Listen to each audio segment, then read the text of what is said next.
D'abord, je vais vous dire qu'on a le plaisir ces jours-ci d'accueillir, comme vous le voyez derrière moi, à nouveau le Dash, cet engin qui nous vient de l'Hexagone et qui reviendra chaque année pendant la saison de risque maximum pour les feux de forêt ici, donc à partir de la fin septembre, début octobre, jusqu'au mois de décembre. Le Dash est chez nous et il va nous aider à renforcer nos moyens de lutte contre le feu et notamment contre les feux de forêt.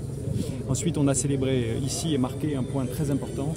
qui lui aussi a été confirmé par Madame la Première ministre quand elle est venue en mai dernier, c'est que la Réunion bénéficie du pacte capacitaire. C'est un effort financier de l'État important, 150 millions d'euros à l'échelle nationale,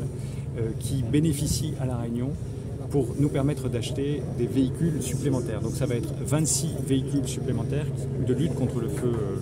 et notamment de feux d'espace naturel, des feux de forêt, qui vont pouvoir être achetés par le SDIS. C'est au départ et au total une dépense de 5,5 millions d'euros. Et sur ces 5,5 millions, l'État va apporter les 2 tiers, 66%, c'est-à-dire 3,6 millions d'euros. Ça va permettre de renforcer les moyens mobiles du SDIS,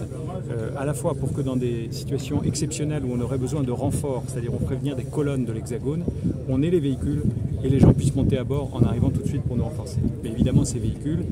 ils vont servir d'abord pour le SDIS 974, ils seront utilisés régulièrement et c'est une bonne nouvelle pour le SDIS de la Réunion. J'ai la conférence aujourd'hui, c'est le Dash qui démarre sa campagne à la Réunion et qui va justement apporter sa contribution pour sécuriser nos agriculteurs, les planteurs de canne en particulier, et également protéger l'environnement et bien sûr protéger ce qui est précieux pour nous, nos montagnes et tout ce qui s'appelle notre biodiversité qui est exceptionnelle. Je pense qu'au fur et à mesure, il faudra que nous nous organisions et que les pique-niques sauvages devraient être réglementés pour permettre d'atténuer les feux de broussailles qui démarrent un peu partout.